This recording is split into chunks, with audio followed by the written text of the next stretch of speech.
É um especialista em questões de mobilidade e de energia, é atual diretor municipal, julgo que ainda é atual, já não é, mas muito recentemente deixou de ser diretor municipal na Câmara Municipal de Lisboa na área da mobilidade e transportes e, portanto, de facto, um especialista nesta área.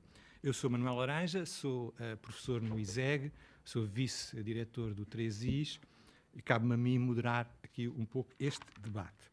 Eu confesso, não sou especialista nesta área, mas sou muito interessado nesta área enquanto investigador na área de políticas de inovação.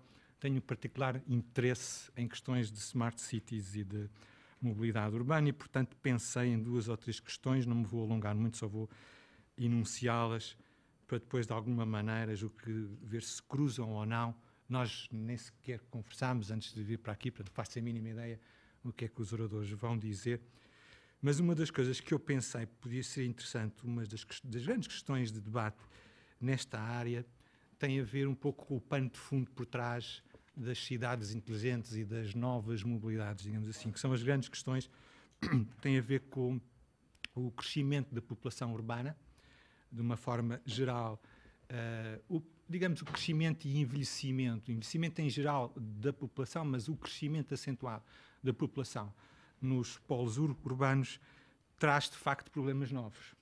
E, portanto, esses problemas têm a ver, sim, com consumo de energia, têm a ver com sustentabilidade e com mobilidade, mas não só. Tem a ver com muitas outras questões. Portanto, uma outra questão que a mim me toca particularmente, e peço desculpa por estar a ser tão egoísta e estar a colocar as questões que fazem sentido para mim, mas é, sobretudo para quem olha do lado da inovação, a questão de olhar as cidades enquanto polos, novos polos de consumismo, ou se quiserem, polos de um novo consumismo urbano. Isso para nós é muito interessante. Alguns colegas meus desta área e eu temos andado a ver, fazemos alguma investigação nesta área, porque as cidades tornaram-se e estão-se a tornar uma espécie de grandes living labs, grandes sítios onde se geram as novas tendências de consumo e de inovação do futuro. São uma espécie de laboratórios onde nascem as tendências globais. E aí, enfim, chamava a atenção que qualquer cidade hoje no mundo de alguma dimensão tem aquilo que nós às vezes chamamos os hubs criativos e culturais, portanto, pequenas aglomerações de indústrias criativas que lhes dão uma vivência urbana muito particular. Tem também aquela tendência muito acentuada que nós todos temos notado para uma certa densificação da geografia das grandes cidades, particularmente, se calhar, o núcleo, o centro das cidades.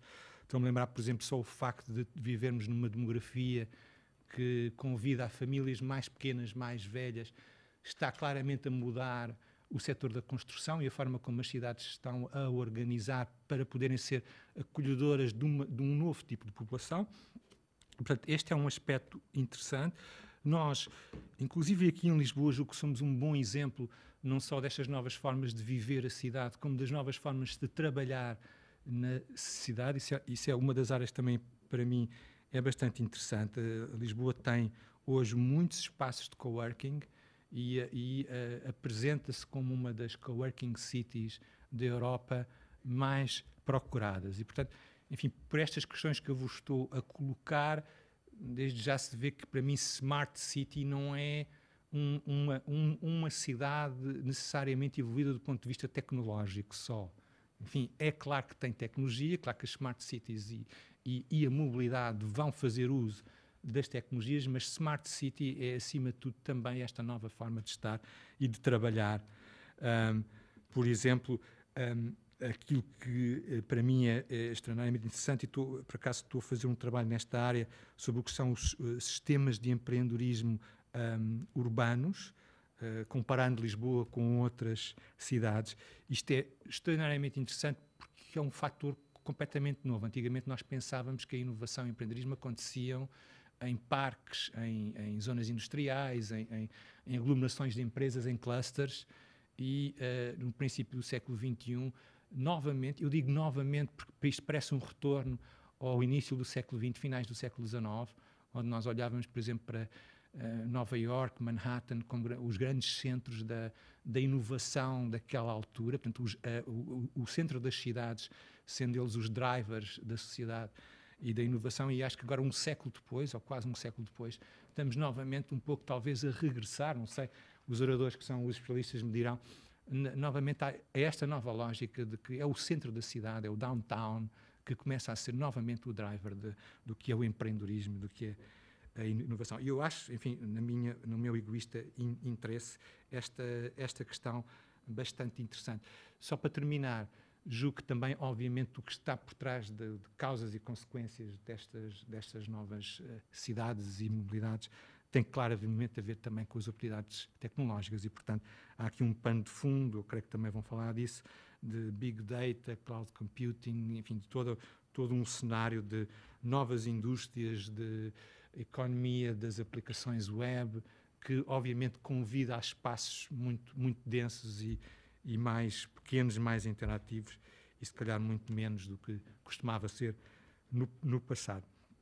Pronto, eram estas as tónicas, não me vou alongar muito mais. Vou só recordar que os moldes como funcionam estas conferências é em duas partes distintas. Portanto, temos uma primeira parte onde nós convidamos os oradores a fazerem uma exposição à volta de 20 minutos, 30 minutos se for necessário, depois um pequeno debate aqui em sala. Enfim, tudo isto não deveria demorar, em princípio, mais do que 1 hora. E depois, logo a seguir, não há intervalo, mas há sim a continuação deste debate no andar aqui de cima, num ambiente de coffee break mais descontraído, em que desde já aproveitava para vos convidar a todos os presentes. Portanto, primeira parte em sala, segunda parte fora de sala. Muito bem, agora então passava a palavra ao professor Paulo Ferrão. Muito obrigado. Muito obrigado, agradeço realmente ao Sr. Vice-Reitor o convite que me fez para estar aqui e estou particularmente feliz por estar aqui por duas razões. Estar num espaço de interdisciplinaridade, e este tema é um tema de alta interdisciplinaridade, e acho que tenho sempre trabalhado muito nestas áreas da interdisciplinaridade, embora seja de facto de mecânica, já passei a parte da ferrugem há uns tempos. Aliás, nunca fui da ferrugem porque eu sou da parte de energia, portanto também não é muito mau. E também porque não tínhamos combinado nada de facto, mas eu subscrevo tudo o que disseste. Portanto, e a minha visão da Smart Cities é essa também e tentarei elaborar um pouco sobre isso. Portanto, realmente, preparei aqui uma pequena apresentação e que vou tentando dar algumas achegas ao que acabámos de ouvir e, de facto, concordando muito. Realmente, as dimensões smart da cidade são as da sustentabilidade, não é? Portanto, são as dimensões humana, são as dimensões ambiental, são as dimensões da economia e considero também, quero desde já sublinhar isso, que a tecnologia tem que ser um meio para ajudar a fazer isto e não um fim. E, portanto, até tentando ser um pouco polémico, a visão da Smart City para vender equipamentos informáticos é uma visão pela qual não tenho simpatia nenhuma e, portanto, estamos totalmente alinhados. É claro que, por outro lado, o futuro da sustentabilidade humana, isto também tem que estar muito claro, depende do que se passar nas cidades. E tenho aqui 2 ou 3 slides, ou se calhar 4 ou 5, que querem mostrar isso mesmo. Portanto, o problema da sustentabilidade é, em grande parte, nós termos recursos naturais que são suficientes para alimentar esta sociedade que cada vez cresce mais e quer consumir mais e cresce mais nas cidades. E por isso é que é cada vez mais a importância das cidades. Tenho aqui, por exemplo, um slide simples que mostra que a população mundial está a crescer imenso, todos sabemos disso, e está a crescer imenso, que é aquela curva verde, nos países chamados menos desenvolvidos. Portanto, os países mais desenvolvidos até estão com uma população mais ou menos estável. E depois, se repararmos aqui em 1980, este slide mostra a população urbana e mostra a cor, a percentagem de pessoas que vivem nas populações urbanas. Por exemplo, amarelo é entre 50% e 75% e verde era entre menos de 25%. E o tamanho da esfera, o tamanho do círculo, é a quantidade de pessoas. E reparem o que isto mudou de 80 para 2010, portanto, muito mais gente a viver em cidades e muito maior percentagem de pessoas a viver em cidades, por exemplo, na América já mais do que 75%, e prevê-se que em 2050 o mundo seja totalmente urbano, vamos lá, portanto, mais de 70% das pessoas viverem em população urbana. Isto é um problema porque, deixem-me passar aqui este gráfico que costumo apresentar sempre, que é um gráfico que, de facto, serviu para começar a fazer este tipo de investigação, mas vou passá-lo depressa. há uma curva que nós... E, claro, vou dar ênfase ao trabalho que fizemos na Universidade de Lisboa, como é lógico, não é? Portanto, estamos aqui na casa da Universidade para partilhar com colegas e, no fundo, também, penso eu, para estabelecer parcerias. Estas parcerias da interdisciplinaridade são sempre bem-vindas e penso que temos que promover em encontros como este. Nós o que temos feito é tentar fazer estudos que correlacionam o desenvolvimento económico, por exemplo, neste caso, com o consumo de materiais. Temos nos eixos das abscissas aqui o PIB, per capita, e no eixo das ordenadas o consumo de materiais per capita. Portanto, isto quer dizer que cada cidadão, num determinado ano, consome X toneladas per capita. O X, para PIBs da ordem dos 3 mil dólares per capita, é cerca de 3 toneladas per capita, é o valor ali mais à esquerda, este valor aqui, e depois isto vai aumentando, até que, por exemplo, tende a estabilizar aí à volta das 10 mil dólares per capita, onde há cerca de 20 toneladas per capita de consumo. Agora vejam o que isto quer dizer. Isto é terrível. Porque, por exemplo, uma China, uma Índia, os países emergentes estão a aumentar muito. Se aumentarem o consumo proporcionalmente, como todos têm feito no mundo e têm direito a fazê-lo, estão a ver o que é a China a duplicar ou a triplicar o consumo per capita. Não é o consumo total, é o consumo per capita.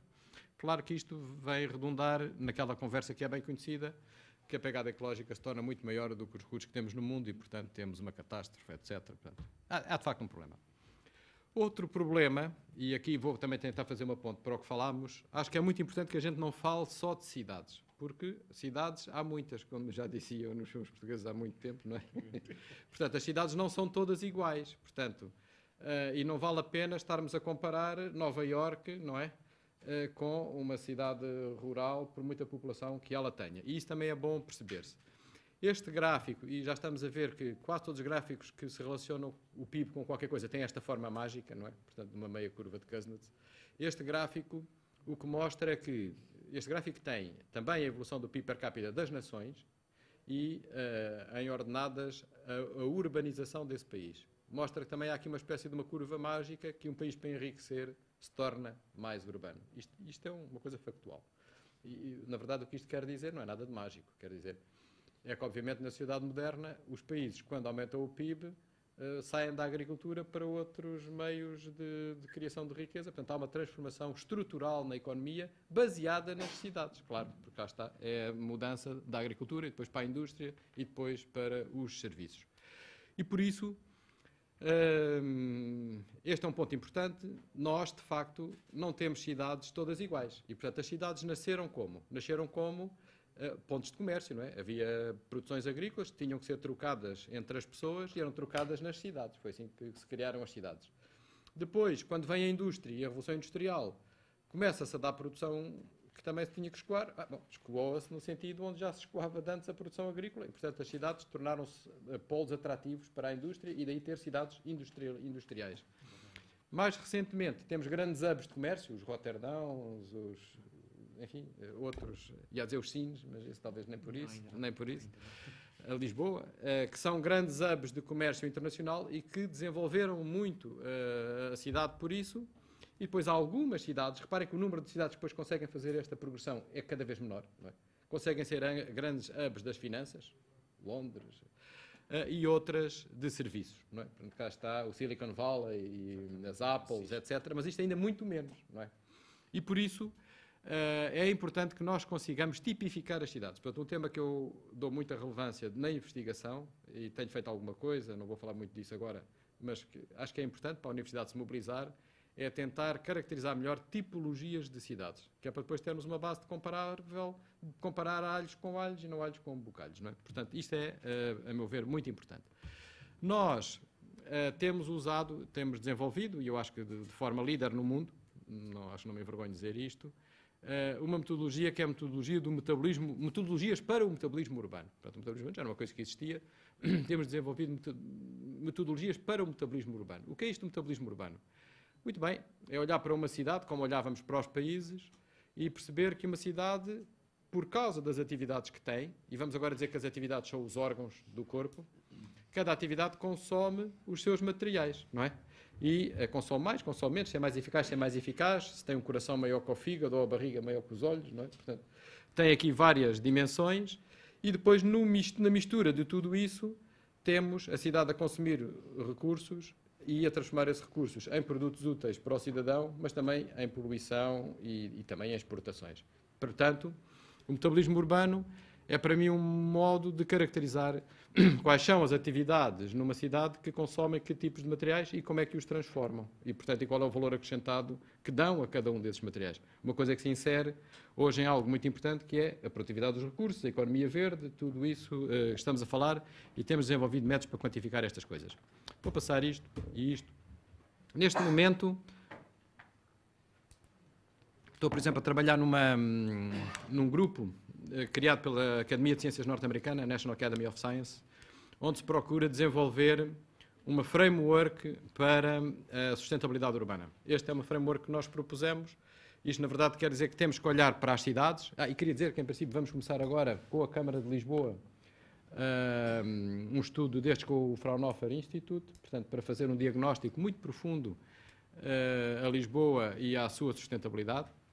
E a ideia é, de facto, definir as áreas de sustentabilidade económica, social, ambiental, depois analisar a cidade nas suas diferentes componentes. Aqui temos o ambiente construído, a governance, as infraestruturas, e depois medir o estado em que se encontra, que é o S, o State, depois ver qual é o impacto que esse estado tem no cidadão, que é o impacto, e depois, claro, ver quais são as pressões que causaram esse impacto e quem é que foram os drivers, quem é que causou isso, porque é que existem esses problemas e depois que respostas procuramos dar. Portanto, isto enquadra-se naquele quadro que é conhecido, que é o DPSIR, não é? Portanto, detectar drivers, pressures, state, impact e depois as respostas, mas tudo isto com inteligência. Aqui sim, cidade inteligente. Portanto, a inteligência no sentido de que parte desta caracterização tem que ser recolhida em sensores concretos, na Big Data, na Cloud, depois trabalhar estas coisas para servir o cidadão. Naturalmente, aqui um aspecto mais filosófico, portanto, eu defendo a crença da ecologia industrial, portanto, é aí que me movimento, e para mim, a crença da ecologia industrial baseia-se no seguinte: é dizer, se há alguma coisa que tem sido sustentável até hoje, são os ecossistemas. Então, por que é que a gente não aprende com os ecossistemas para a vida humana, para a vida industrial? E vou passar isto muito rápido para não vos maçar. Isto o que quer dizer é, isto é um ecossistema, o ecossistema é muito rico, é muito multifuncional, é muito disperso, é muito atomizado, depende do sol, e depois os ciclos materiais são basicamente fechados, não é? Portanto, isto é muito diferente da sociedade humana. Em vez do sol, depende do dinheiro, em vez de reciclar, deita fora, mas tiram-se daqui lições se aplicarmos a metáfora da ecologia industrial, que vão todas no sentido do que acabaste de dizer. Quer dizer assim, bem, então se eu olhar para uma cidade, o que lição é que eu tenho que tirar? Um ecossistema que funciona bem é diverso, não segmenta a população em raças, ou em dinheiro, ou em rendimentos, ou em culturas. Promove a diversidade, promove economias de escala, promove economias de funções, não é? Portanto, tem que estar pessoas que tenham diferentes competências, porque normalmente é das diferentes competências que dá-se uma ideia nova, não é? Uma pessoa que só sabe fazer uma coisa, se calhar não tem uma ideia nova. E isso mostra-se que é o que tem acontecido, por exemplo, nos centros de mais empreendedores e mais inovadores, e, portanto, é importante estimular que uma cidade tenha estas competências e este formato, de facto, de acolher, de saber misturar e depois, está bem, de estimular o desenvolvimento e a inovação.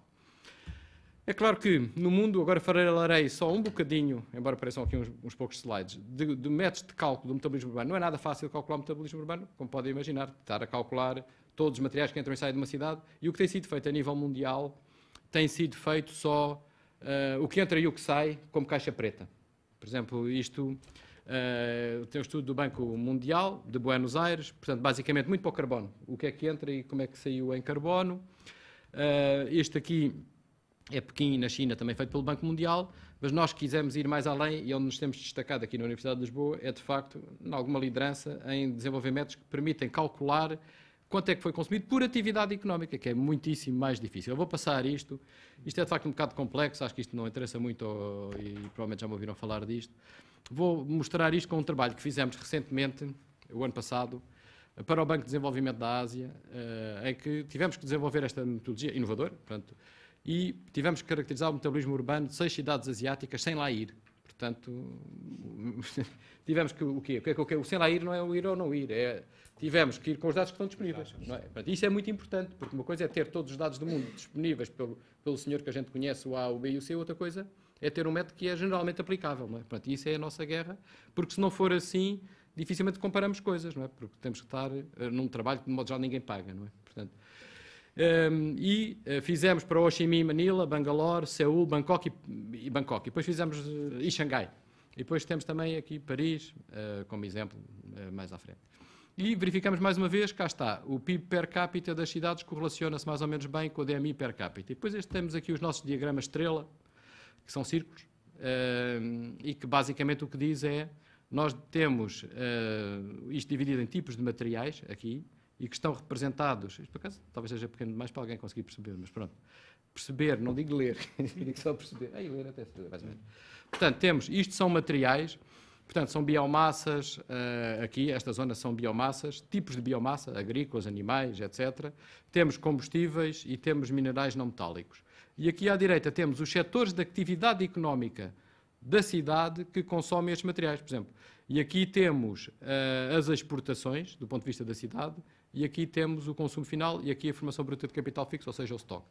O que é que isto quer dizer? A gente olha para esta cidade, Bangalore, e vê que ela tem um grande consumo de textas e que faz produtos que exporta, não é? Portanto, isto caracteriza a cidade. Aquela coisa que eu dizia isto é um metabolismo que caracteriza a tipologia da cidade.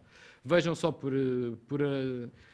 é do dia para a noite. Isto é Xangai. Portanto, Xangai, uma cidade, num determinado ano, uma cidade que estava a infraestruturar-se, prédios, construção, etc. E, no fundo, isto é minerais não metálicos a ir para estoque, ou seja, edifícios. E, por exemplo, isto é Bangkok, já diferente também, já há alguma construção, muito menos, e, portanto, uma economia relativamente mais complexa. Seul, muitos combustíveis. Este é o DNA de Lisboa, não devia deixar de mostrar o DNA de Lisboa aqui na nossa cidade, portanto, uma economia mais complexa, mais elaborada, e pronto. É claro que este tipo de ferramentas, agora vou dar aqui algumas pontas, serve para isto e serve para outras coisas. Por exemplo, uma coisa que temos feito é, se eu sei os materiais, se eu sei as empresas que produzem os materiais e que têm certos materiais com resíduos, então tenho o potencial, e que materiais é que outras empresas consomem, tenho o potencial para detectar, que é isto que fizemos aqui há uns anos, detectar hipóteses do que se chama simbioses industriais, que é uma empresa ter como resíduo uma coisa que interessa à outra como matéria-prima, não é?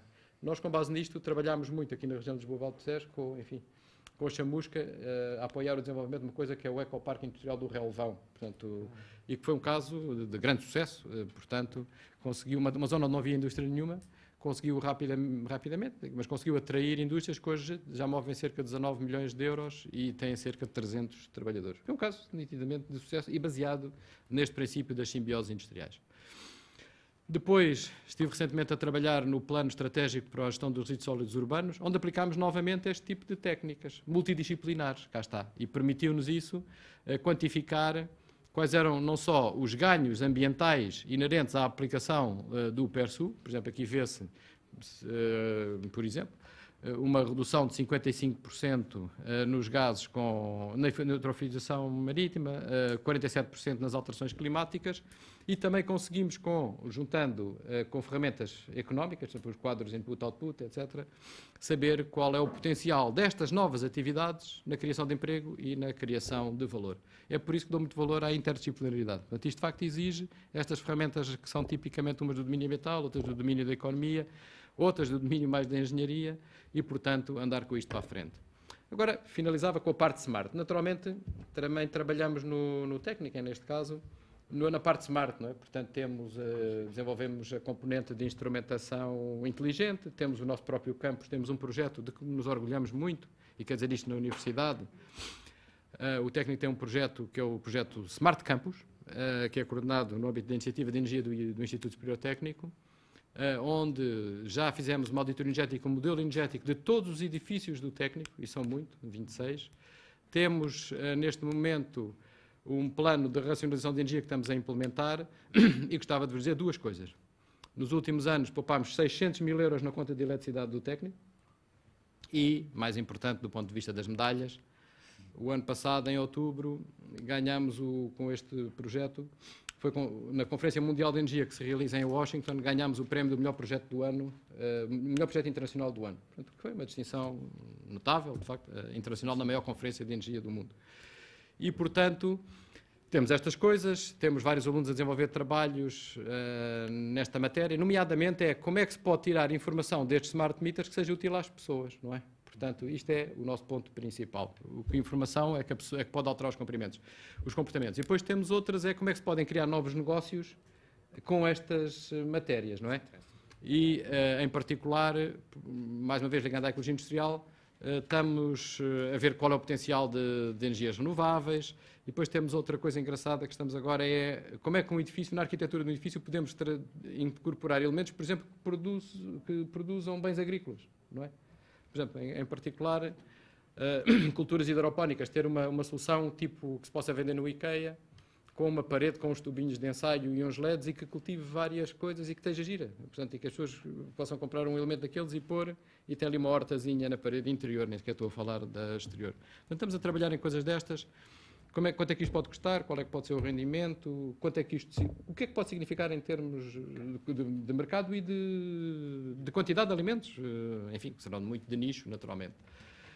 Eu acho que nem vos vou amassar mais com isto. Portanto, eu acho que estou a terminar o meu tempo e diria que, de facto, a cidade inteligente é uma cidade que trabalha para as pessoas, é uma cidade que tem uma boa governança, isso é absolutamente essencial. É uma cidade que assenta o seu desenvolvimento numa visão clara do que quer fazer, é absolutamente central. É uma cidade, de facto, que gera bem a sua informação, é absolutamente crítico, é uma área que também, obviamente, estamos a trabalhar agora bastante. É uma cidade que promove a responsabilidade social das empresas, que pensa no contexto global e, de facto, que sabe juntar as diferentes competências. E gostaria de terminar, mais uma vez, por felicitar este tipo de iniciativa aqui da interdisciplinaridade, da universidade e, de facto, de promover, no fundo, este espaço de debate de ideias e, acima de tudo, agradecer muito o convite e estar disponível depois para a discussão. Muito obrigado. Muito obrigado. Portanto, serão as cidades smart, cidades com novos desafios para a mobilidade? O professor Tiago Farias. Isto para ser mesmo smart, eu conseguia passar os slides para a outra apresentação e ficar. Ok. Uma boa pergunta, só queria primeiro cumprimentar o Sr. Vice-Reitor e agradecer o convite. Eu partilho das ideias sobre o conceito de Smart City, mas eu tomei a liberdade de trazer para aqui, para a minha apresentação nos próximos 20 minutos, primeiro uma visão mais alargada da forma como eu olho para a Smart City ao serviço e da mobilidade urbana, mas depois, até porque pensei que seria se calhar muito, a vossa interpretação era que smart eram sensores, smart era TICs. Eu depois vou fazer a segunda parte, é um pouco o que é essa tecnologia que está a nascer e com muito trabalho feito na nossa universidade também pode contribuir para uma mudança que pode ser até radical do ponto de vista de produtos e da forma de gerir a mobilidade urbana. Portanto, eu estou plenamente de acordo que... Já agora como é que funciona? Assim. Portanto, eu estou plenamente de acordo que... Obrigado. Agora... perfeito. Primeiro, uma cidade smart é uma cidade que, em primeiro lugar, antes de virmos para a tecnologia, é uma cidade que sabe o que pretende. Portanto, tem que ter uma visão muito clara de onde é que quer chegar. Aquilo que quer oferecer a quem lá habita, a quem a visita, se quer ser uma cidade tecnológica, se é uma cidade de lazer, e isso começa logo por um aspecto, e que foi assim que terminou o professor Paulo Ferrão, e que vejo nas palavras, que é uma cidade inteligente, é uma cidade que se planeia bem e que se gere bem a si própria, que gere bem as suas infraestruturas, que está bem infraestruturada do ponto de vista de tecnologias e das mais modernas tecnologias, e por último, se for bem planeada, bem gerida, bem infraestruturada, precisa também de pessoas smart. Ou seja, não basta assumirmos que a forma como pensamos e a forma como infraestruturamos nos leva a bom porto. Nós precisamos também de uma geração, ou da geração atual, que introduza também alguma inteligência da forma de usar o espaço urbano, usar a matéria-prima, consumir recursos, porque a cidade smart tem que também cumprir os 3 critérios da sustentabilidade. Eu o que fiz foi, transpus esta visão, mas agora para o mundo da mobilidade urbana. Portanto, primeiro só relembrar-vos que o mundo está realmente... Paulo, não é só a população que cresce, são os carros. E, portanto, neste momento ultrapassamos já 1 bilhão de veículos no mundo. Todos os dias nascem 150 mil, 200 mil por dia e não morrem 150 mil, 200 mil. Eles duram muitos anos. E nós não temos que inventar. A fonte energética é única. Tudo o resto são pequenos pormenores de nicho que até poderão vir a ter muito sucesso nas cidades, mas que a nível macro vamos ter muitas décadas a viver de uma fonte energética com um grande impacto a nível de alterações climáticas, porque representam uma grande parte das emissões de CO2. E o que tem ultimamente vindo a fazer com que mude a linha de ação das cidades e das pessoas é muito mais o poder económico, e daí é interessante ver que como vimos agora na apresentação anterior do professor Paulo Ferrão, a ligação entre o consumo de matérias-primas e a riqueza. A riqueza tem aqui um papel muito importante. A riqueza, por um lado, e o preço das tecnologias pelo outro. Enquanto não se cruzarem, é muito difícil podermos ter sucesso. E não há dúvida que a população mundial vai estar cada vez mais nas cidades. Vimos agora que chegaremos a 2050 com cerca de 70% ou mais de 70% da população mundial em cidades, e portanto é nas cidades e com as cidades que nós vamos ganhar as batalhas da inovação, da economia, da riqueza, da sustentabilidade e da qualidade de vida que nós pretendemos. Portanto, é nas cidades. Eu diria que... E, portanto, nós temos que trazer muito mais inteligência às cidades, mas temos que começar por perceber que o primeiro trabalho de casa é trazer inteligência na forma como desenhamos a cidade que queremos para o futuro. Portanto, o que é que se pretende da cidade? As palavras do professor Paulo Ferrão parecem excelentes porque entramos num domínio que é multidisciplinar. Nós não podemos planear as cidades com urbanistas e esquecer todas as outras valências, parte social, parte económica, parte tecnológica, parte de riqueza e obviamente que tudo isso torna o processo muito complexo. Mas é preciso apostar nisso. E, portanto, eu vou então navegar por estes 4 aspectos cruciais para a inteligência de uma Smart City, como é que é planeada, como é que é gerida, como é que é infraestruturada e como é que vai ficar, espero eu, recheada de seres humanos que também eles se adaptam e se transformam mais inteligentes. E, portanto, caminhos para uma cidade mais eficiente e sustentável, foi assim que eu coloquei o desafio. O primeiro aspecto crucial é, sabendo o que é que queremos, é como é que a planeamos. Portanto, erros de palmatória no planeamento levam-nos a depois investimentos quase impossíveis do ponto de vista da infraestrutura e da gestão e quase a uma impossibilidade na alteração comportamental.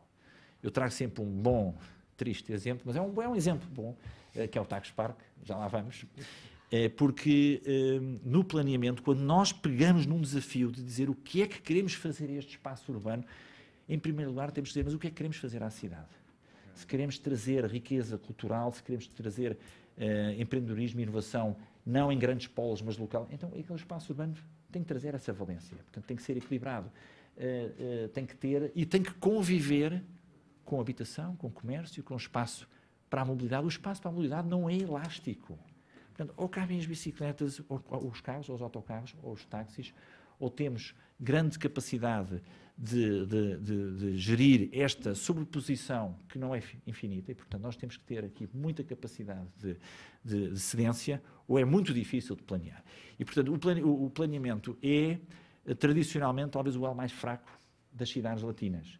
Porquê? Porque é realmente complexo e é feito de cedências.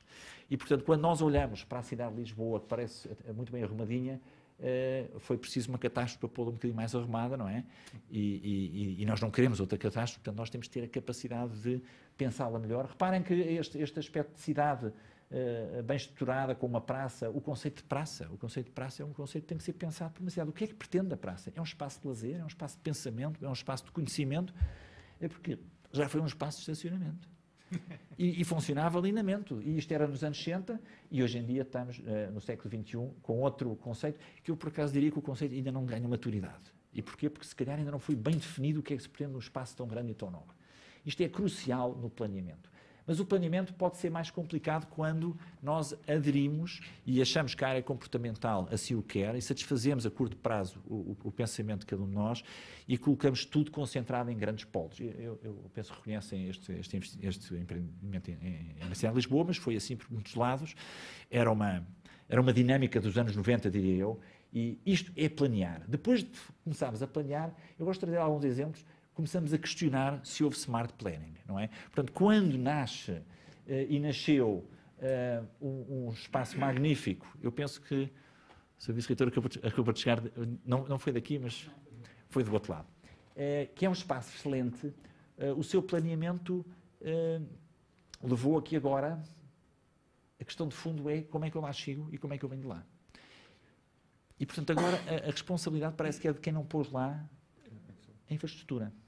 Pois, mas a infraestrutura não vai lá chegar. E, portanto, temos aqui um problema que depois move muito com a área comportamental, porque se os alunos se deslocam obrigatoriamente ou quase obrigatoriamente de carro, dificilmente depois terão um smart behavior, que é, bom, eu não posso ir de carro, não faz sentido nenhum quando eu tenho uma infraestrutura tão bem montada, mas não chega aqui. Portanto, há aqui uma dificuldade muitas vezes que é, se no pensamento que queremos e no planeamento não fomos inteligentes, não há TICs, não há sensores, não há plataformas de car sharing que resolvam o problema. Podem, com certeza, atenuar o impacto, mas é difícil.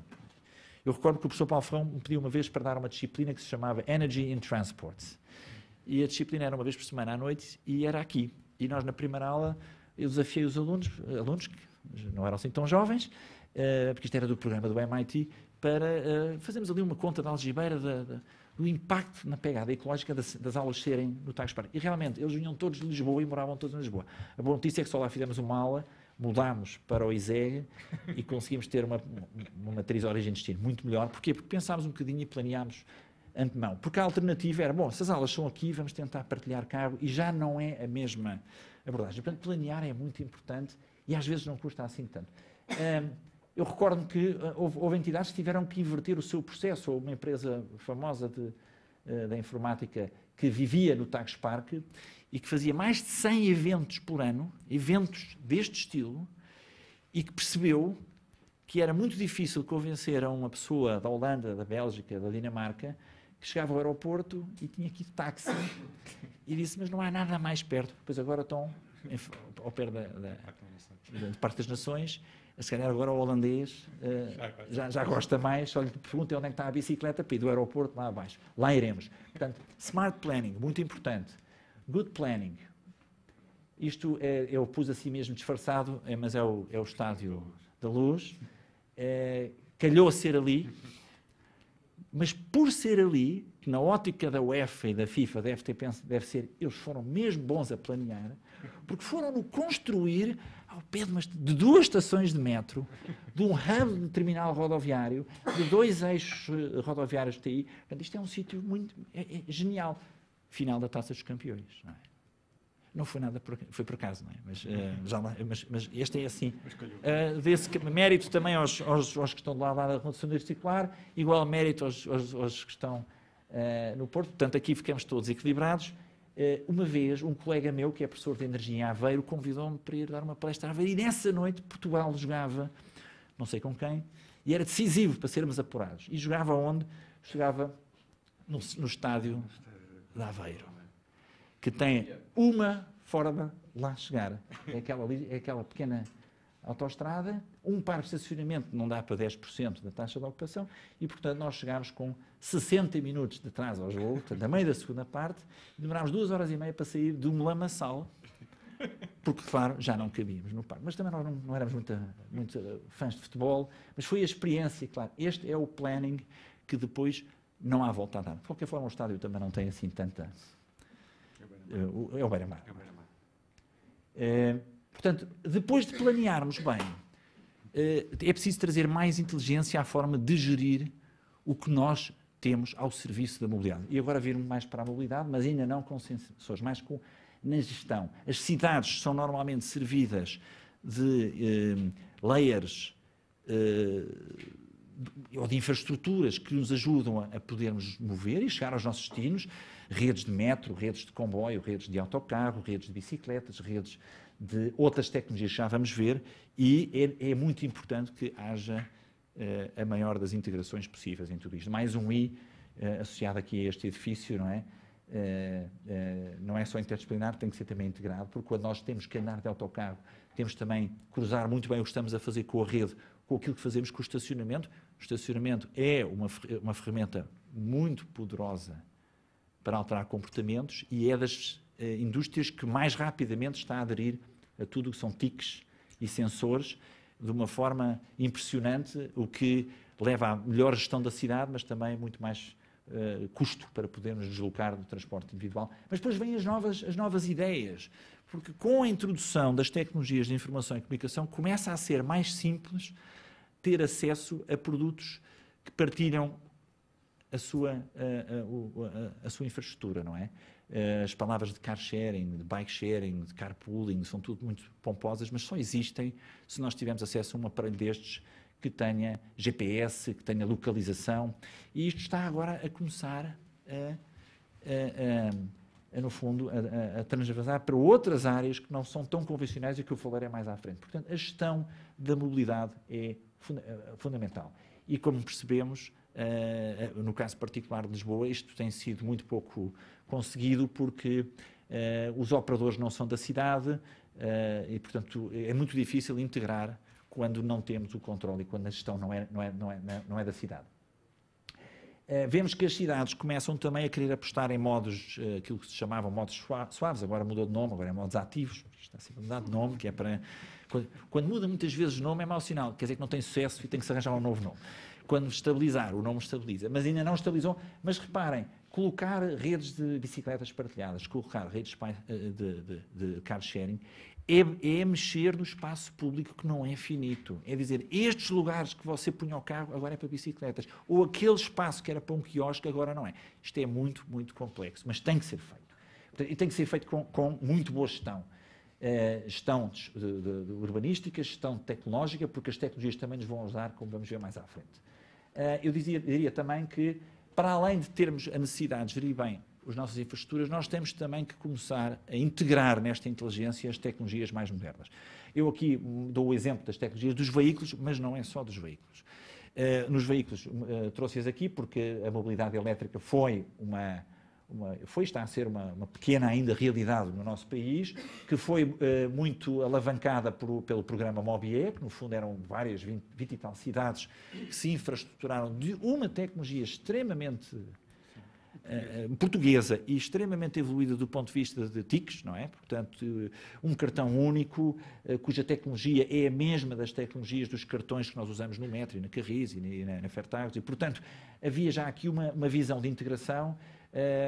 O que eu penso que não aconteceu foi que a tecnologia dos veículos não acompanhou a velocidade da tecnologia do projeto nacional, porque os veículos continuam a ser ainda caros e com autonomias muito limitadas. Portanto, a tecnologia também faz parte desta inteligência. O que é que queremos e onde é que queremos ter os nossos veículos e com que tecnologias? A cidade tem a obrigação, se for inteligente, de dizer o que quer.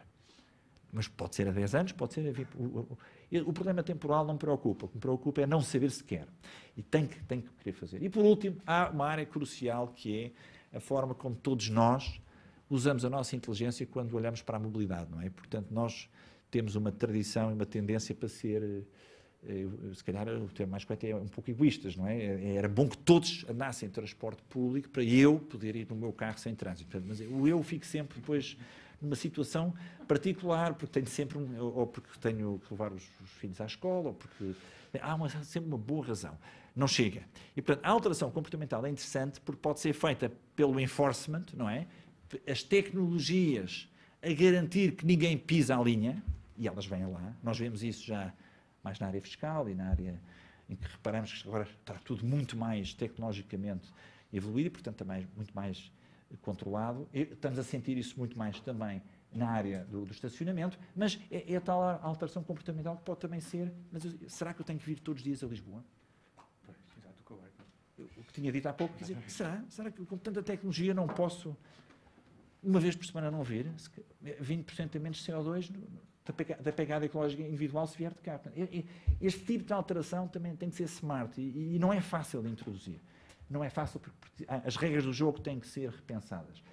E há um último aspecto que eu vou deixar para arrancar agora para as tecnologias, ainda dá mais 5 minutos, que é a alteração comportamental que nós vemos na geração que vem, os millennials, não é?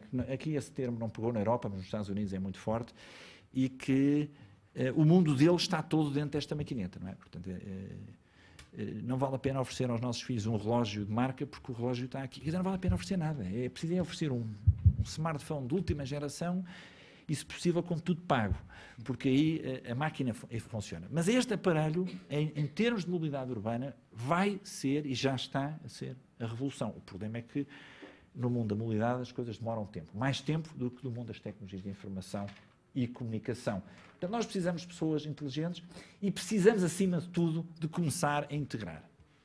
Não é possível, e isto é um desafio para a investigação, não é possível continuarmos a exigir da próxima geração, que vive da tecnologia, que tenha na carteira 7 ou 8 cartões, mais o telemóvel, e depois que cada um tenha um processo algo complexo e que leva a desistirmos, não é? O pior que pode acontecer é quando a pessoa desiste e vai pelo modo menos eficiente, mas que é o mais fácil. Portanto, nós temos que integrar. Quer dizer, e eu estou plenamente convencido que a médio prazo vai deixar de haver o rodoviário, o ferroviário, o marítimo, vai haver o modo smartphone, que é, eu não vou de carro ou de comboio, eu vou no que ele disser. Está cá pago, está aqui, os créditos estão no smartphone, não sei se é por NFC, não sei que tecnologia é que virá. Isto, no fundo, passa a ser o meu Lisboa Viva, ou não sei se agora tem outro nome, não é? Navegante, pensou, mas isto passa a ser... eu sem este aparelho não movo.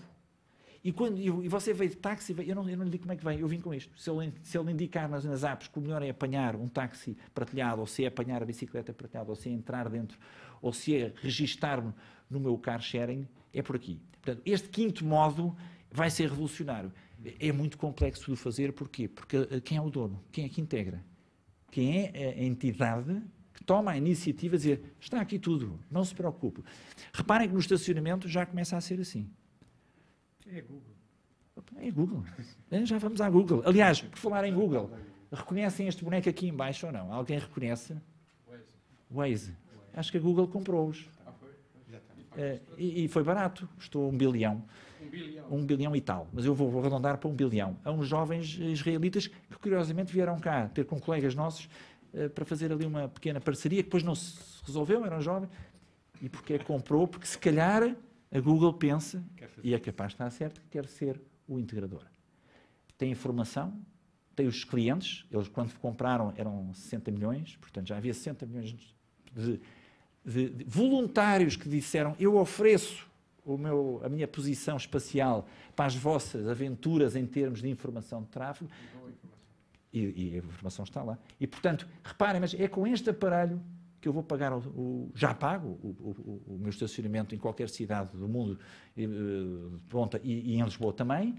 É com este aparelho que eu registro e marco o meu táxi hoje em dia, é com este aparelho que eu, se calhar, posso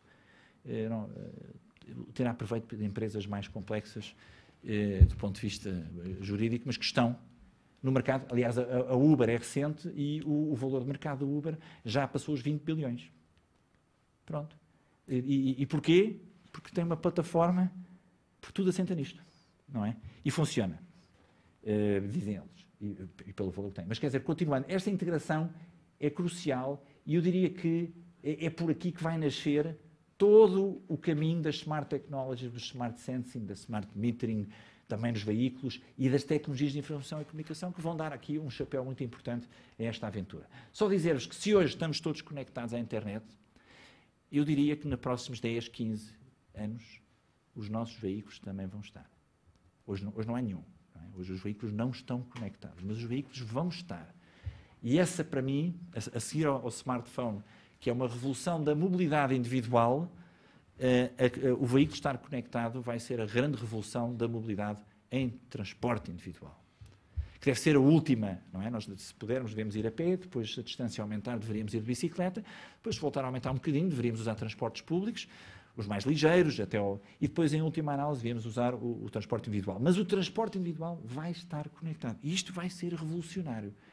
Porque, claro, me dizem, tem os problemas de privacidade. Esses meus amigos, se o produto for tão bom, nós dizemos que sim. E é exatamente o que acontece aqui quando vocês aceitam uma aplicação, clicam lá que aceitam ceder os dados. Nem vêm, é só pôr. Então, se for a malta nova, esses clicam tudo com uma velocidade alucinante, só para ter a aplicação mais depressa. E, portanto, nem leem. Portanto, é uma revolução que quem estiver a fazer a investigação nesta área terá, com certeza, excelentes oportunidades, porque isto vai acontecer. E, portanto, os veículos vão estar conectados como? Bom, não se sabe bem, há 3 caminhos. Eles podem estar conectados porque têm um smartphone, e o smartphone fica, através de uma app, associado a um veículo, e depois os algoritmos de cálculo sabem perfeitamente saber se estou dentro de um automóvel, se estiver a 60 km por hora, não vou a pé de certeza, nem de bicicleta, ou se não estou, conectado via matrícula, que é o que está agora a nascer. Portanto, as cidades mais modernas estão a conectar os veículos através da leitura das matrículas, ou mais tarde através de um aparelho a bordo. Esse conceito, o aparelho a bordo, já existe.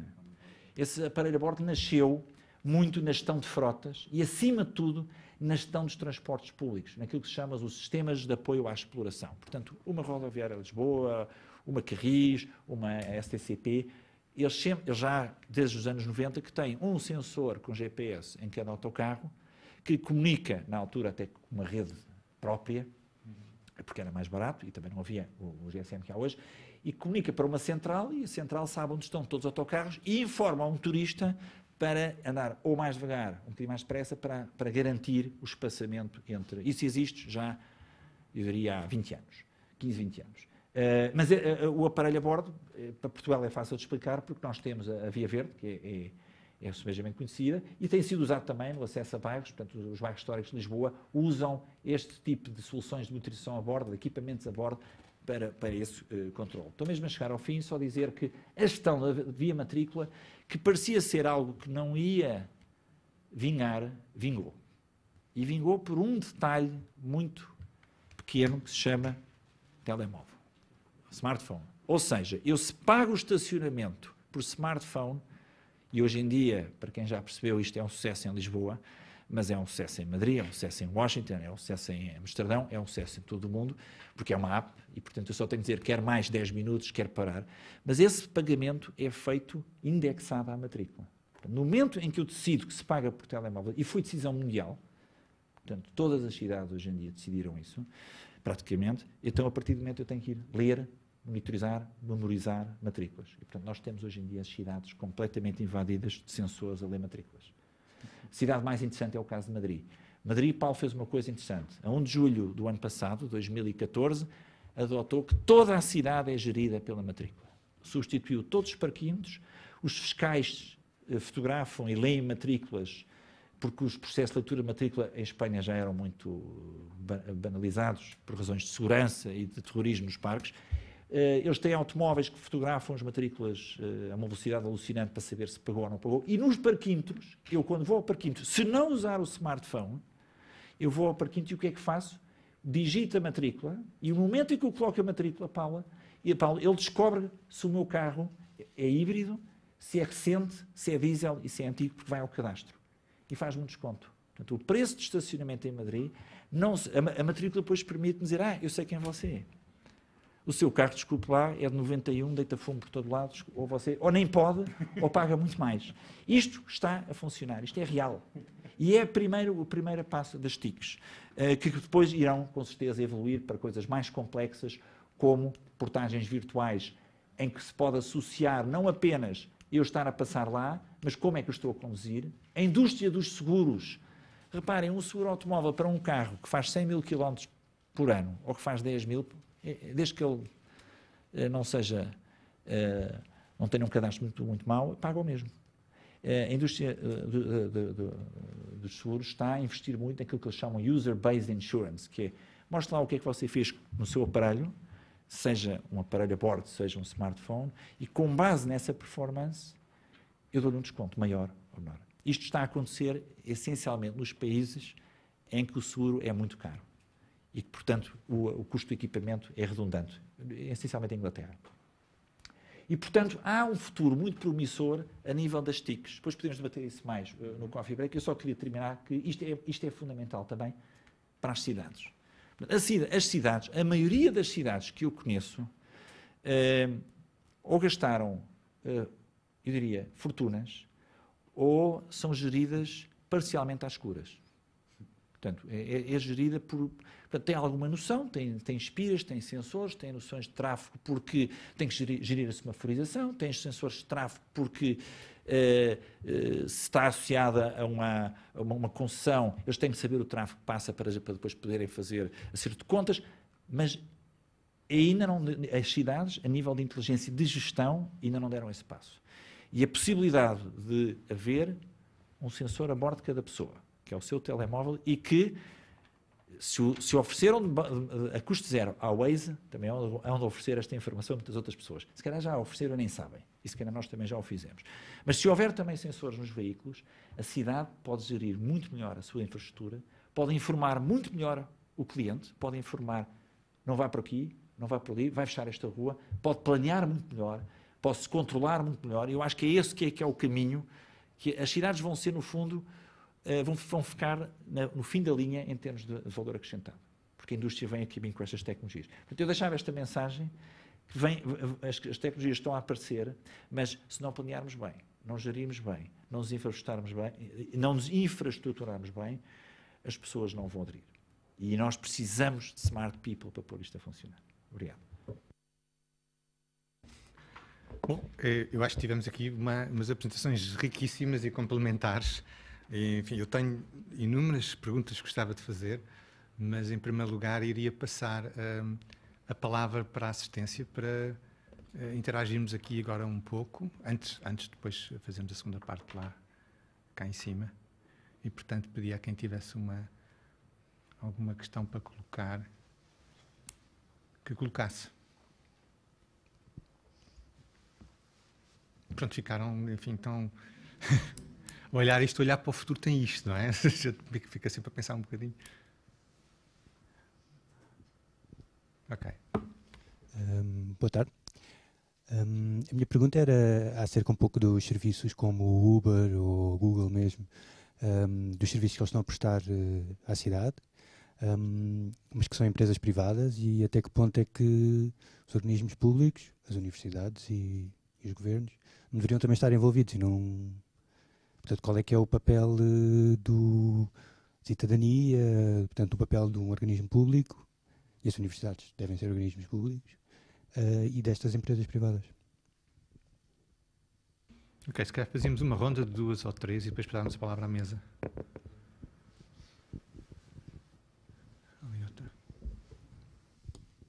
Obrigada. Um comentário e uma pergunta. O comentário era que agradeço imensamente as duas apresentações e a interdisciplinaridade com quem tentaram de enfrentar um tema que é claramente e by definition interdisciplinar. E o comentário é que vocês todos tocaram na complexidade que é também a dimensão da governança urbana, que é atrás do que vai ser o êxito ou a falta de êxito de qualquer das medidas e estratégias que vocês apresentaram. E a esperança é que, se a academia, e vocês estão a demonstrar isso, consegue finalmente convidar várias disciplinas a pensar no problema, as próximas gerações que chegam a gerir as cidades também têm esta capacidade já aprendida a nível da academia. Então, parabéns. A pergunta é, do outro lado, falaram muito de um aspecto que é claramente problemático, que é o Big Data, que está atrás da tecnologia, e gostava de saber se, a nível da nossa universidade, ou no futuro das vossas investigações, estes temas vão ser tratados também do lado mais, digamos, sim, problemático, diria. Obrigada.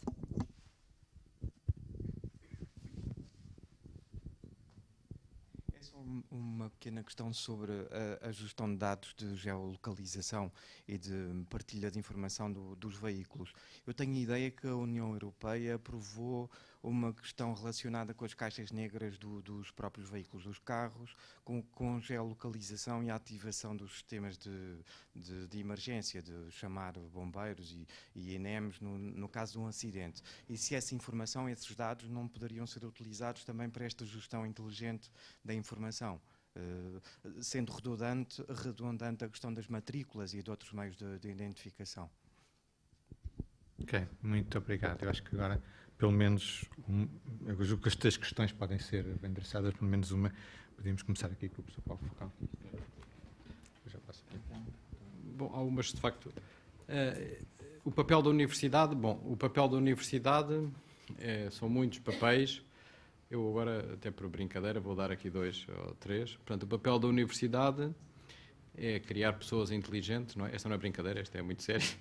E, portanto, e com atividades, como eu sei que o Lourenço está muito interessado, tornar essas pessoas em empreendedores e que sejam os futuros criadores dos Waze e dessas... E isso faz-se com coisas como esta que estamos aqui hoje, não é? Troca de ideias, um sabe de informática, o outro acha que aquilo é uma boa ideia, porque não pode ser nem só um informático, nem só um urbanista, nem só um engenheiro, não é? Se calhar estamos aqui a criar coisas que nos permitem associar competências e criar produtos. Outras, esta que era a brincadeira, para a governança da cidade, é pegarem bons universitários e pô-los a governar a cidade. Agora, depois desta apresentação, nem sei se é bom ou se é mau, se o Tiago tenha vindo, não sei. Fiquei na dúvida. Portanto, porque provavelmente deixava de poder andar de carro em Lisboa, não é? Eu devo dizer, por brincadeira, nós participamos em muitos projetos e tenho muita esperança. Agora não é outra vez brincadeira, agora é sério. Depois já volto à brincadeira. Nós agora começámos, no âmbito do projeto MIT Portugal, um projeto muito interessante, e muito importante, portanto, que envolve mesmo a Câmara de Lisboa ao mais alto nível, envolve várias empresas, portanto, como sejam a EDP, a Nova Base, a IBM, e que envolve o Tiago, envolve a mim, e, portanto, envolve a mobilidade, envolve os edifícios, envolve o planeamento, e depois tem a Big Data e, de facto, pretendemos trabalhar mais essas questões. Agora, isto da Big Data, agora é a parte da brincadeira outra vez, que é sério, mas é brincadeira. Eu depois tenho feito, nós quando corremos um projeto, ou seja, por exemplo, de consumos energéticos em casa, ou este da mobilidade, eu sou sempre cobaia. Portanto, eu tenho um instrumento no carro, montado aqui pela equipa do professor Tiago Farias, que mede a velocidade a que eu vou, onde é que estou, quanto é que andei, quanto é que gastei, e depois ainda me emite uns relatórios a dizer se me portei bem, se me portei mal, e ainda por cima pertencia ao grupo de controle, que nem sequer posso ver aquilo. Portanto, sou daqueles que é para ver, olha, este quando a gente não lhe dá feedback nenhum, o que é que ele faz? Em casa tenho 2 contadores inteligentes, e também sou do grupo de controle de um, sou do coisa do outro, e não tenho medo disso. Olha, tenho uma vida transparente, o mais que podem saber é que estou aqui agora a esta hora, e não tenho mal nenhum nisso. Mas, portanto, isto para dizer o papel da universidade, acho que tem que ser muito, não é? Mas tem que ser muito, mas tem que ser com esta liberdade de cada um fazer o que quiser, mas de abrir as possibilidades às pessoas para serem coisas diferentes, não é? E isso o principal é os nossos alunos tornarem-se empreendedores e empresários e os nossos professores tornarem-se diretores municipais e depois voltarem e se calhar aqui a seguir serem ministros, não sei. Portanto, enfim, a universidade tem que estar não, vai estando, não é? Não se pode impor, tem que ser natural, não é? Tem que ter o mérito de chegar lá, tem que ir estando nestas coisas. De acordo. Há um colega nosso que, eu penso que ele diz sempre esta frase e eu nunca a percebi, mas eu agora percebo, que diz que a mobilidade urbana é um problema político com decisões políticas. Ele começa sempre com esta frase. Ou seja, pegando no seu comentário, é fundamental a forma como vai ser governada a cidade, mas eu diria que a governança vai sempre estar atrasada.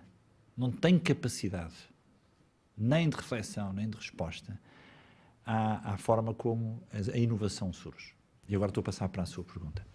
Portanto, soluções que nós vemos a nascer a uma velocidade que nós não somos nem capazes de responder com um regulamento. Porque quando começamos a pensar como é que a cidade pode se autorregular, já a tecnologia está no mercado, e eu acho que a universidade devia reagir lançando outros produtos semelhantes. Não tenham medo. Não há que... Não vou dizer que estejam no melhor país para o fazer. Ainda há um bocadinho de burocracia, mas não há que ter receio. Atenção, estas empresas que nós falamos, que hoje valem centenas de milhões, foram jovens sentados a uma secretária, que um percebia de MATLAB, o outro percebia de eletrónica, o outro até era de gestão, sempre de áreas complementares. Dois engenheiros da mesma área nunca tiveram sucesso, que eu me recordo. Há um muito mais business focus e o outro muito mais tecnólogo, o outro é mais um bom relações públicas, mas lancem-se, porque se for via regulamentação ou via as casas que gerem as cidades, a velocidade é tão lenta que quando chegam à decisão do fazer, já passou o time to market que é preciso para estas inovações. E penso que estás a responder, dificilmente a administração pública se vai substituir às empresas. Não é a missão e não consegue, porque quando descobre o problema ou a solução, já esta está perfeitamente implementada. E, portanto, nós temos que ter, o professor Paulo Ferrão, a equipe dele tem desenvolvido muita tecnologia, muitos algoritmos para tudo que seja smart metering e sensing de casas e de edifícios. Nós desenvolvemos muita tecnologia nas viaturas. E, bem, o que eu mais gostava era que me batessem à porta a dizer que gostávamos de pegar nisso e ir fazer negócio, não é? Inovar e lançar. Portanto, eu julgo que é sempre difícil de acompanhar, o que é um problema para uma gestão inteligente de uma cidade, porque o gestor e quem governa a cidade é sempre o último a saber de algo que já nasceu. E quando se fala de tiques, quando nasce, às vezes é viral, não é? De repente, olha, agora já não consigo travar, já tem uma dimensão. E outras vezes, ainda bem que não consigo travar, porque trouxe alteração comportamental, trouxe mais eficiência e até riqueza. Em relação aos equipamentos que existem nos veículos. Exato, portanto, só para dizer, há um interesse muito forte e está regulado a nível europeu para que todos os veículos que se comercializem na Europa, se eu tiver um acidente, e é fácil detectar que houve um acidente, porque o carro tem tantos sensores de airbags, de acelerómetros triaxiais que estão instalados por tudo o que é sítio, que ele percebe que tive um acidente, ou uma avaria grave. E, portanto, o que eles chamam isso é o e-call, não é? Emergency call, que é, nesse momento, quando há o acidente, tem que ser enviada uma mensagem para uma central que permita dizer, com essa georreferenciada, a dizer, este veículo teve um acidente grave ou não grave e está aqui para depois. Isso vai ter que acontecer. Agora, tocou num assunto muito importante, que é onde é que está o limite da privacidade? Não é? Até onde é que eu consigo transmitir? Portanto, a infraestrutura fica pronta, está lá, nesse sentido, só que não transmite o suficiente.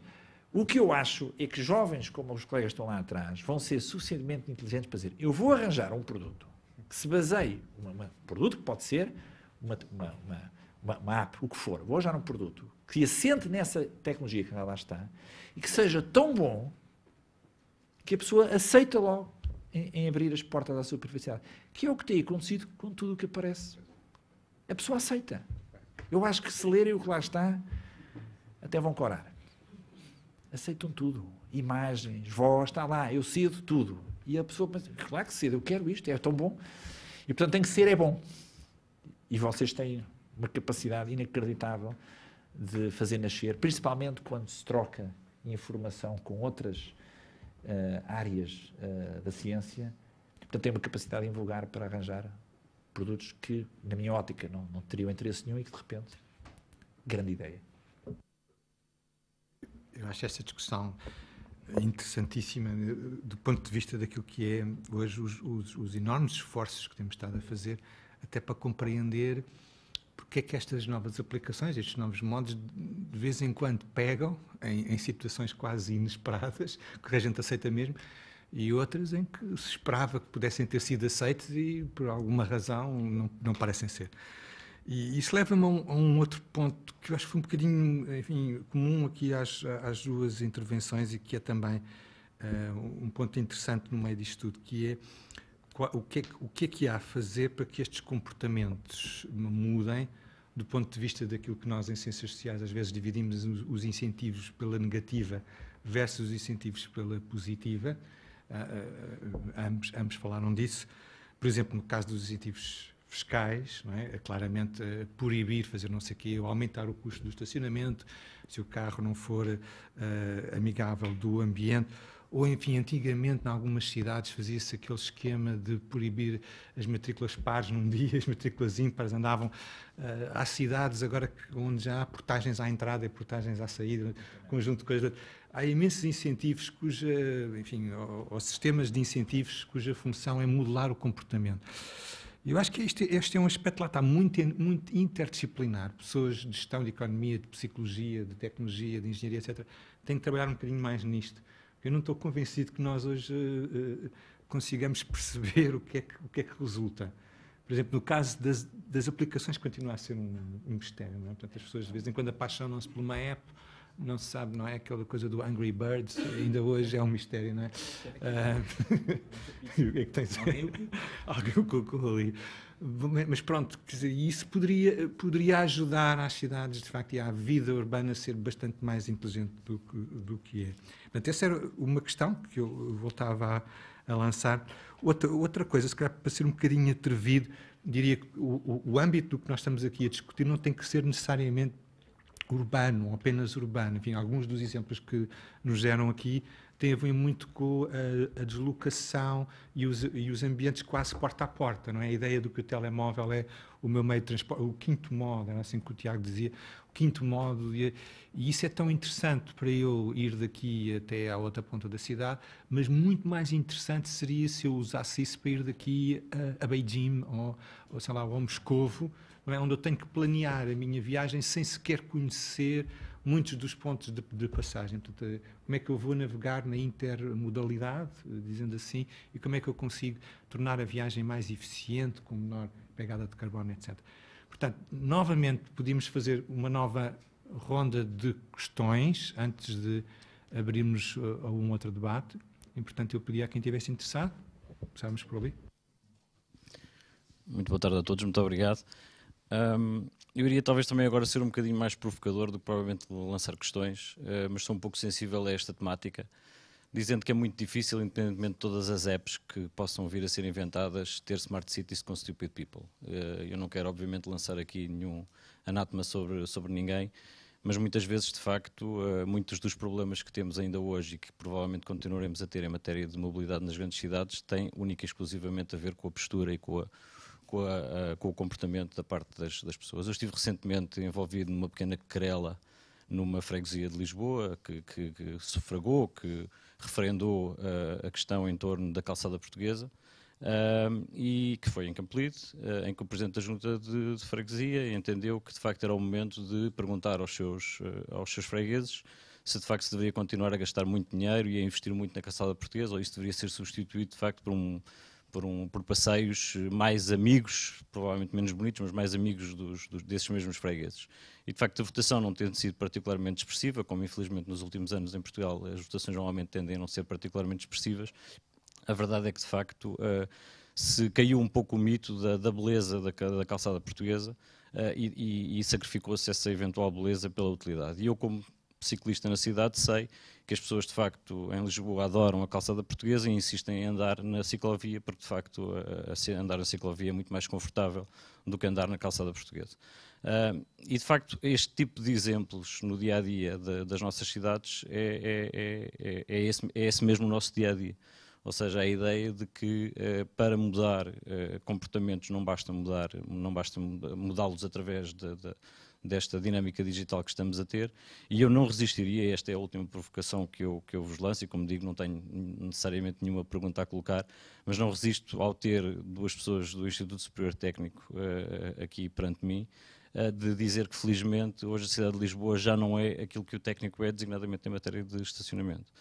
E, portanto, eu acho que, de facto, as universidades devem, também elas próprias, ser protagonistas de alterações de comportamentos, e de facto começarem a dar uma imagem diferente daquilo que deve ser uma verdadeira Smart City, e não se olhar para a Smart City apenas para fora, mas de facto a Universidade também ela própria dar um exemplo de Smart City, como aconteceu no caso da Reitoria da Universidade de Lisboa, através do Orçamento Participativo da Câmara Municipal de Lisboa, em que um parque de estacionamento destinado a funcionários foi substituído, um parque de estacionamento para 300 pessoas foi substituído por uma praça magnífica que hoje serve à Alameda da Universidade. Isso foi um trabalho difícil, foi um trabalho complexo, foi algo que não foi totalmente bem recebido por parte dos utilizadores de carros que vinham para a cidade universitária, mas a verdade é que foi dado esse incentivo para tornar a cidade mais smart e menos estúpido. Muito obrigado.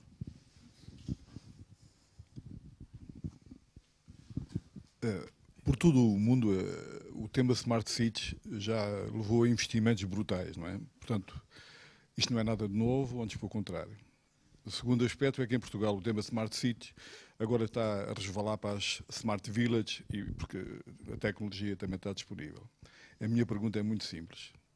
Face às experiências internacionais, a toda esta panóplia tecnológica, nomeadamente com a mobile technology, estamos perante um desafio estratégico mais de Smart Cities ou de Smart Citizens.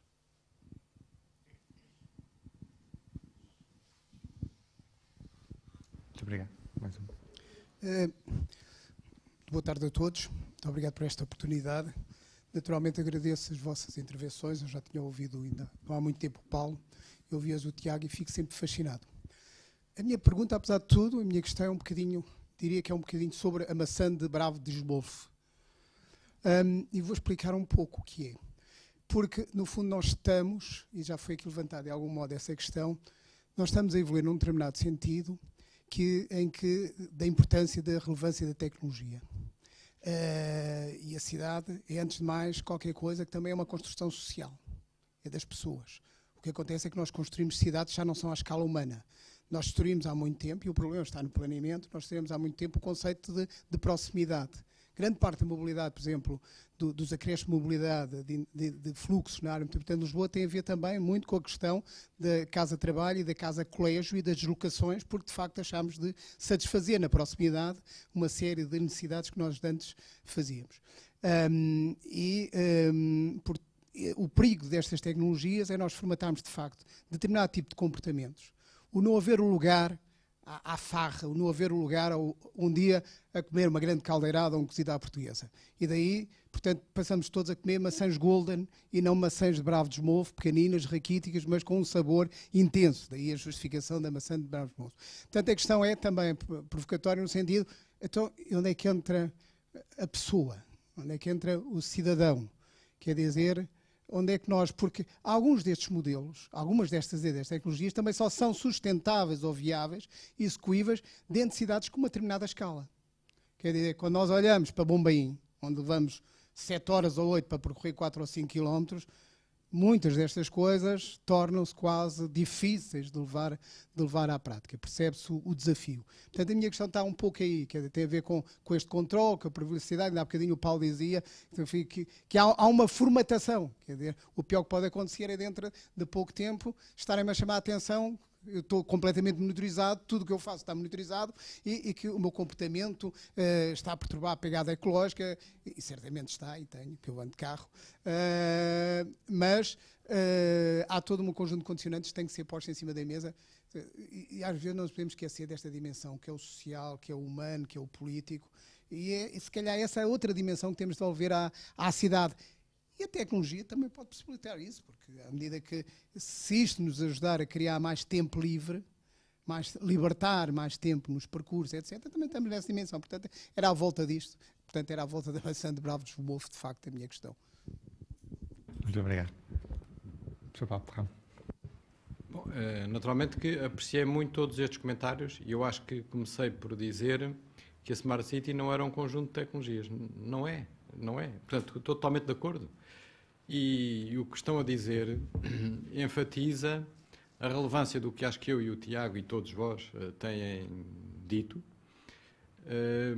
que nós estamos aqui para servir o cidadão, não é? Portanto, se ele é smart ou se é burro, ele é o que ele quiser. Portanto, uma cidade de burros também tem direito a ser feliz. Portanto, não é Quer dizer, alinhando na polémica, não é? que é o burro ou o inteligente. Agora, há para isso, ou por exemplo, queremos a calçada à portuguesa, que se calhar é uma coisa mais cultural, ou queremos uma coisa que é mais funcional, isso, mais funcional.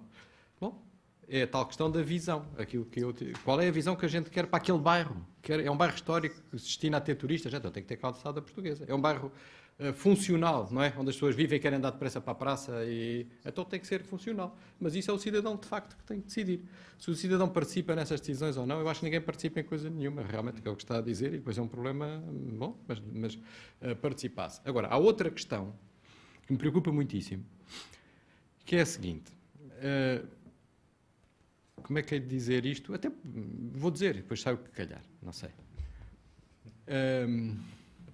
Infelizmente, a maior parte das coisas que nós fazemos, não somos nós que as decidimos. Bem, eu não decido 10% do meu tempo. Não sei como é que isto me acontece. Mas, portanto, estive a dar uma aula das 9 à 1, vim a correr para aqui, e o Sr. Reitor sei que também veio. Agora tenho uma reunião às 4h30. Eu gosto de ter estas coisas todas assim enfiadas. Não gosto. Chego a casa estafado, nem sei como é que me... E depois no outro dia, à noite, ainda tenho que ir preparar o dia da manhã, que vai ser... Já tenho o fim de semana todo programado outra vez. Gosto disto? Não gosto. Porquê é que estou a dizer isto? Nós hoje estamos a formatar o nosso discurso, e se calhar correta e pragmaticamente, para... quer dizer, não é a questão... Há bocado achava graça uma coisa que o Tiago deixou escapar. Que era, ele dizia assim, nós queremos ser uma cidade de não sei do quê, ou de lazer. Infelizmente, nós não podemos escolher ser uma cidade de lazer. Eu gostava de ter uma vida de lazer. Não posso. Não é? Portanto, eu estou com isto a querer dizer o seguinte, nós, e a juventude portuguesa, tem muito o problema de criar um espaço económico onde consiga viver. E isso dá muito trabalho. E, portanto, desde logo, eu não sei o que é que estou a dizer, não sei onde é que vou. Acho que o que estou a dizer faz sentido. Quer dizer, como é que isto responde? Isto é mais para estimular o debate convosco, não é? A universidade, pensar nestas coisas. Portanto, nós não é dizer agora vamos dedicar todos aos passarinhos ou aos peixinhos e vamos ser muito felizes. Isso é uma visão. E se calhar é boa. Eu até se calhar a partilho. Por exemplo, eu acho que no estrangeiro já é mais frequente, na Alemanha, na Suécia, pessoas que eu tenho conhecido que me dizem, eu vou deixar de trabalhar parte do tempo, ganho menos, mas fico melhor. Quer dizer, porque eu não preciso do dinheiro, eu quero é ter... nós temos que decidir se podemos, se queremos e depois se podemos fazer isto, não é? Mas se calhar esse senhor ganha mais em meio tempo que um jovem português vai ganhar em 2 tempos, não é? Portanto, nós temos aqui carências fortíssimas e estamos num período onde se calhar temos que andar a acelerar, não podemos andar em baixa velocidade, não é? E por isso, e bem, todo este discurso que aqui foi montado, de que nós é que temos que desenvolver as apps que valem 1 milhão e 1 bilhão e não sei o quê, e temos mesmo que fazer isso, se calhar, não é? Quer dizer, eu acho que estou a ter esta resposta mais para o smart e para o stupid, não é? Nós temos que, infelizmente, se calhar em Portugal, infelizmente, não sei se é infelizmente, quer dizer, não quero adjetivar, temos que ser smarts no sentido de ganhar dinheiro. Ponto. Quer dizer, o smart para mim é o tipo que quer ganhar dinheiro e tem que ganhar dinheiro para dar aos filhos e para criar oportunidades para a juventude, preocupa-me imenso, não é? Portanto, nós temos a geração mais bem treinada que Portugal alguma vez teve e é o que é, não é? Quer dizer, pronto, quer dizer, não sei se disse alguma coisa de jeito, não sei se respondi às perguntas, mas quer dizer, apoio tudo isso. Quer dizer, nós como sociedade temos que criar uma visão, temos que a partilhar, temos que a afirmar e sofrer as consequências. O que eu acho que acontece hoje é que não criamos visão nenhuma e sofremos na mesma as consequências. E tudo mal. Não é nada. E depois, está-nos a acontecer isto, está-nos a acontecer aquilo. Obrigado, a gente não está a criar uma visão coletiva, afirmativa e com uma determinada direção. Peço desculpa um bocado esta volta. Não sei. Espero pelo menos contribuir para o debate. Pelo menos para mim fez muito sentido. Visão comum, partilhada, coletiva. Será por aí? Não, repare, eu acho curioso que as cidades que nós usamos sempre com referência para inovadoras, para inteligentes, são cidades que assentam muito mais no cidadão, que é inteligente, do que propriamente numa monumental tecnologia de suporte em cima, não é? Claro. Mesmo as cidades, as grandes metrópoles, quer dizer, a revolução que se deu em Nova Iorque, do ponto de vista de espaço urbano, de espaço ciclável, das praças, foi de smart citizens. Porque de Smart Technology não puseram nada ainda, porque foi mesmo, até aí foi Smart, e vendem aos outros. Repara, uma pessoa que vai a Nova Iorque agora e que anda a pé nas 10 ou 20 principais praças, que agora são todas pedonais, a praça foi feita com 3 vasos e 4 cadeiras. Está feita, Smart. Porque o Citizen é que paga. Ele é inteligente. Mas aí paga mesmo. Ou seja, a praça não é paga pela Câmara. A Câmara valida a praça. A praça é paga pelo consórcio de lojas à volta. De Times Square até o Harlem, não é? Portanto, aquilo é smart porque o cidadão diz, espera aí, eu ganho com isto. Não? E depois as tecnologias hão de aparecer, porque eles já as têm, não é? Portanto, eu acho que depois, se calhar, o que eles fazem muito bem, que nós não fazemos tão bem, é que eles conseguem convencer outros a pôr as tecnologias, não é? Se calhar outros que não são tão smart do ponto de vista de cidadãos. Em suma, estou também aqui a provocar. Mas eu concordo plenamente. Mas nós não podemos deixar de perceber que estas tecnologias, como dizia o Paulo muito bem, estão cá.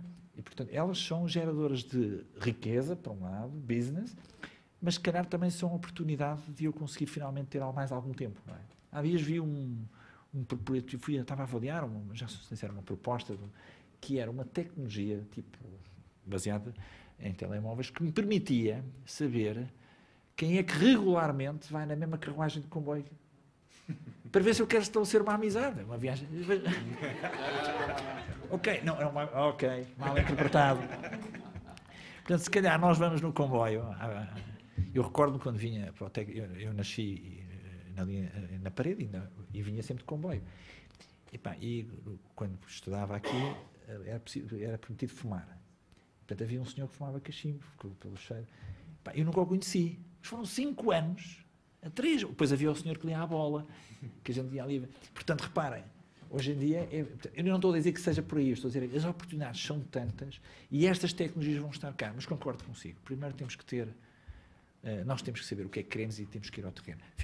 Eu, por acaso, acho que nos dias em que foi o referendo, eu passei lá, vi lá as cabines, mas não percebi o que era. Isso é um gesto muito smart, citizen, não é? Que é o que é que nós queremos, não é? As praças de Nova Iorque, nenhuma foi proposta pela cidade. A cidade não propõe nenhuma. A cidade propõe o formulário, que é uma página.